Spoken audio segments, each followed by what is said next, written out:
that sometimes revolutions eat their own children. Yes. Government eats their own people. This government is going to punish you more than they will punish me. I'm telling you, in another 1 year. Kabla sijasema chochote kwa sababu mimi ndio majority leader ya Jubilee, ninataka kushukuru watu wa Mount Kenya kwa kusimama na Uhuru na Ruto mpaka wakatengeneza serikali. Na kama sisi tunataka kupanga BBI yenye iko na ukweli, lazima tuanze kwa kukubali kwamba watu wa Mount Kenya wakiungana na watu wa Kenya kwingine walichagua Rais Uhuru Kenyatta, na yeye sio kifaranga ya kompyuta. Tusipoambiana ukweli anzie hapo, kwa sababu watu wengine wanasema Rais Uhuru Kenyatta alikimbia mwenyewe kama mchawi. Lazima tuanze na ukweli ndio taifa letu iweze ikasonga mbele. Shida kubwa sana ya siasa ya Kenya ni utapeli na kutafuta njia ya kudanganyana. Mimi nataka kuomba wanasiasa wenzangu hapa, tukitaka kuunganisha Kenya, tuwache utapeli, kila mmoja apate nafasi ya kusema ile anataka kusema kwa Kenya. Na wale wanasema tuheshimu rais, heshimu rais na heshimu pia naibu wa rais, heshimu chama chake na uheshimu umoja. Na mimi sasa tuache uongo ya kuja kuambia raia ati tutashughulikia hiyo kupitia BBI. Tumepewa pesa tutengeneze maendeleo kwa Kenya kwanza. Kama sisi tumepewa jukumu, waziri wa agriculture yako hapa, tusidanganye wananchi ati kwamba tungojee BBI tubadilishe Kenya. Tubadilishe Kenya kwa ile mkataba tulikubaliana, tunataka kubadilisha taifa.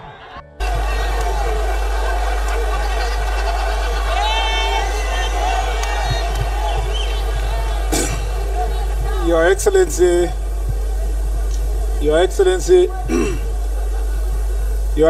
President Uhuru Kenyatta, Your Excellency Deputy President, former Prime Minister, leaders present, Your Excellency, we must have a honest discussion here. Even the way, Junet, you are running the program, we must make it a honest discussion. Your Excellency, it will be a lie for me to leave this stage without saying that this program has been skewed to leave other people who have different opinions to speak what they want to say. And so, whether Junet, I must say it.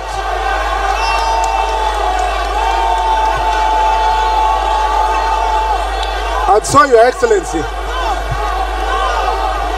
we must say it as it is.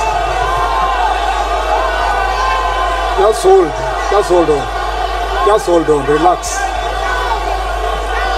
If we are going to build a honest Kenya going forward, Your Excellency, we must be able to put our views on the ground. It starts, Your Excellency, with who mobilized the people who came to this podium. Because if this podium is going to be used to lecture other people and give other people views, we must, Your Excellency, come out and speak our voices. And so there is no way I will be told, as a leader in this country, I will be expected to sanitize politics in this nation, and our voices are not going to be heard when we speak here. Just hold on. And therefore, Your Excellency, I want to say this. As leaders who have come here to seek for national unity, as leaders, Your Excellency, who have come here to say that this is not about politics of exclusion of other people, I demand the right to be heard. And I demand the right for my views to be heard in the Republic of Kenya, like every other citizen of this republic. Wananchi watukufu, Harambee! Harambee!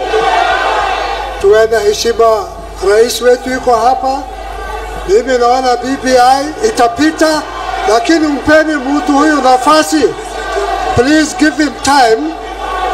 Wacha yeye aseme yake na sisi tufanye yetu. Asante sana. So, Your Excellency, thank you very much, Your Excellency. I think it's in maximum respect of the nation we want to build that, Your Excellency, we came here from all shades of political opinion. And that, Your Excellency, I want to appreciate the leadership you provided in this process. Because I was among the first and among the people who are very skeptical about this process. And Your Excellency, when I read yesterday the report, when you explained to us in State House, when I went down and sat, I slept at 4 in the morning reading the 156-page document. Your Excellency, I must say to Senator Haji, Senator Haji and your team, I'm very proud of you, Mzee. Because contrary to the skeptical positions we had, we are beginning to have a conversation on how to sanitize our politics. Your Excellency, starts by what Governor Joe said, being able to listen to every view, being able to give opportunity, even that Rendile, Your Excellency, who may never be the President of Kenya or may never be the Prime Minister, should have an opportunity to have a message to speak to the nation. Number 2, Your Excellency, being the majority leader in the Senate, we in the Senate will stand for strengthening of devolution and sending resources to the grassroots. We, Your Excellency, will stand for ensuring that the devolution and centers of business are taken to grassroots so that young people at the local level get an opportunity to do business. Your Excellency, we will prioritize not the positions for the big boys, but for the opportunities for the young people, for the tea farmer, for the coffee farmer, Your Excellency, for every citizen of this republic to have an opportunity. And I want to say, I dare say, if it was not for your leadership, Your Excellency, I come from one of the smallest communities in Elgeyo Marakwet County and one of the smallest communities in Kalenjin community. But Your Excellency, because of your leadership, I am proud to say I'm the majority leader in the Senate. We want a nation tomorrow where Arendile will say, I am proud to be the President of the Republic of Kenya. We want a nation tomorrow that the mobilization and the ethnic mobilization of politics is a thing of the past. And that's why we're here. And I want to promise this gathering and the people of Kenya that this document will come back to us.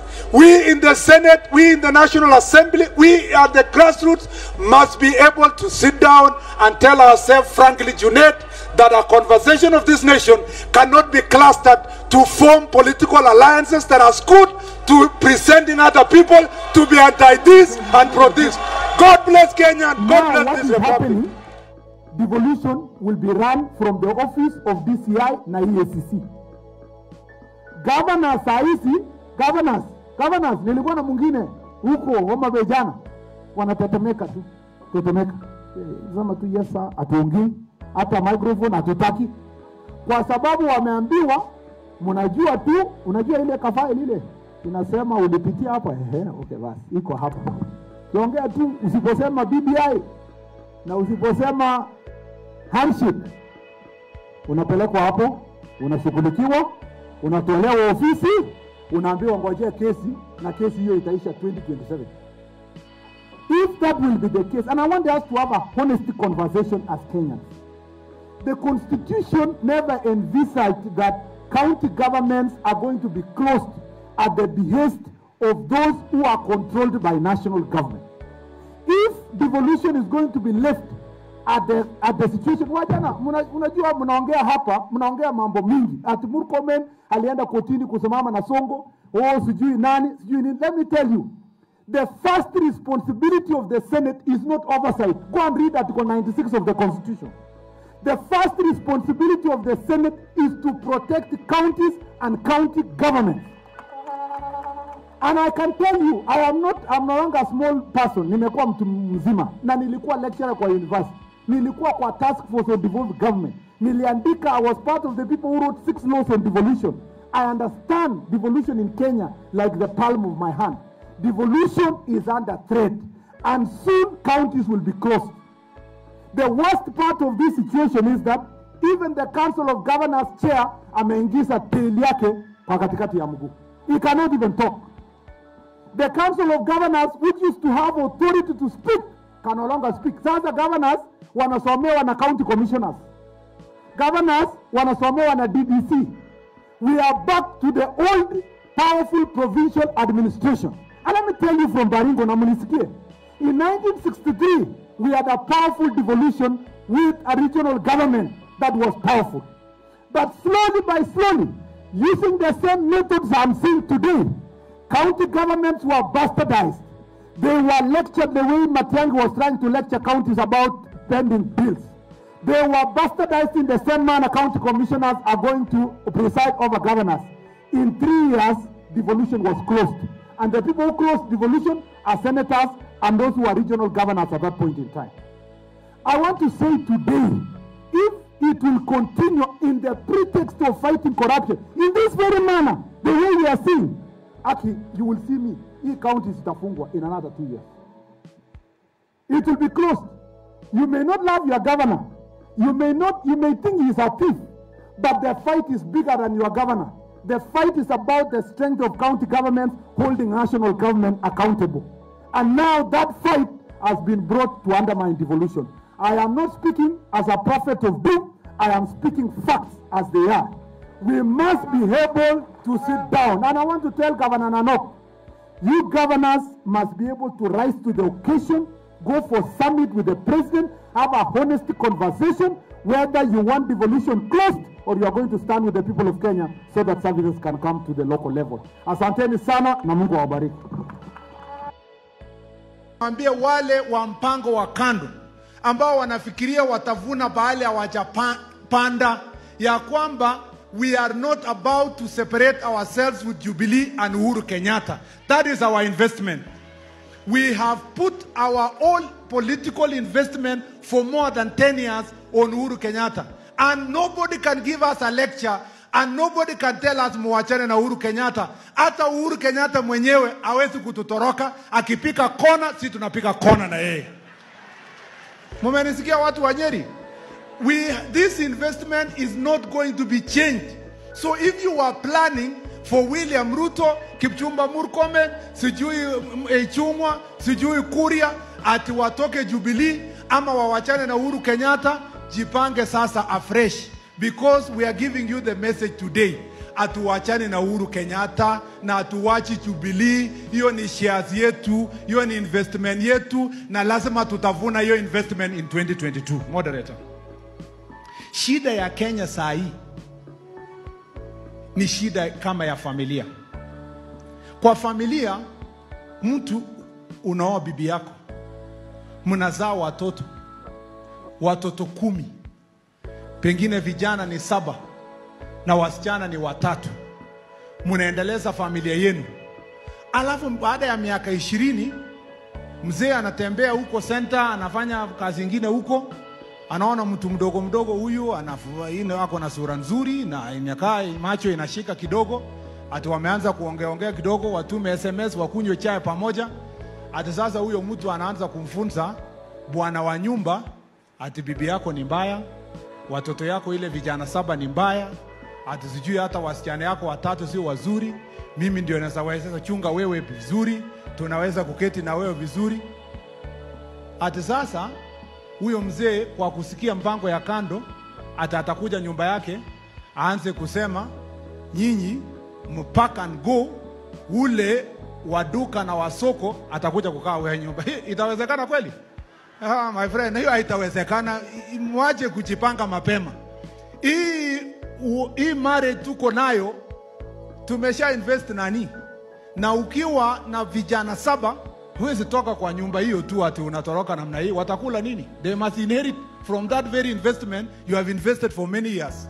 So kama wewe umekuja na mpango yako ya kando, wewe jipange huko ukae huko nje, mpige story huko nje, lakini ukifika kwa boma respect kwamba kuna bibi na watoto wa hiyo nyumba na ni wao ndio wakusema.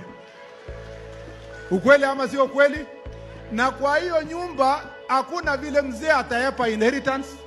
Those 10 children must inherit their father. Hakuna njia nyingine.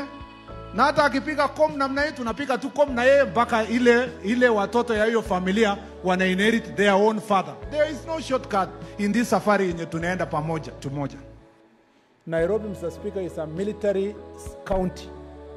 Something that I would never have imagined when we passed the Constitution of Kenya 2010. It's a shock that, Mr. Speaker, active military men who are supposed to operate in barracks and borders of Kenya are running civilian governments, Mr. Speaker. And yet this House is sitting here, ululating and clapping and cheering, Mr. Speaker. I gave a statement here when Nairobi, Mr. Speaker, was taken over. I made a statement here. Newspapers went out and said, I am so-and-so's man. Mr. Speaker, I want to remain consistent. The militarization of a civilian government in a county government, Mr. Speaker, is the worst form of violation and overturn of our Constitution. And Mr. Speaker, I want to warn this House. You might laugh in Nairobi and say you may not agree with the governor, you may not agree with the leadership of Nairobi at the moment. Mr. Speaker, tomorrow when you will be governors and our worst president is in office, all your counties will be militarized, Mr. Speaker, will be taken over by force and militarized. Mr. Speaker, it must be known by the people of Kenya that I, Kipchumba Murkomen, is totally opposed to the manner in which Nairobi is being run by, Mr. Speaker, a military men, and many more being seconded to this county. Mr. Speaker, what the hell is happening in this country? Mr. Speaker, what is going on? We must, Mr. Speaker, as I said, outside these chambers of this House, the authority of the Senate and the authority of Parliament must be restored. And truth and justice must be seen. Senator Sakaja, you may be happy with the transfer of functions to that thing called NMS. But as long as you will continue bringing questions here against the military men, their place of trial is, Mr. Speaker, in a court martial. It's not in the court of public, Mr. Speaker, opinion. And therefore, we must fight for the core of management of Nairobi in a manner that is responsive to our Constitution and a civilian.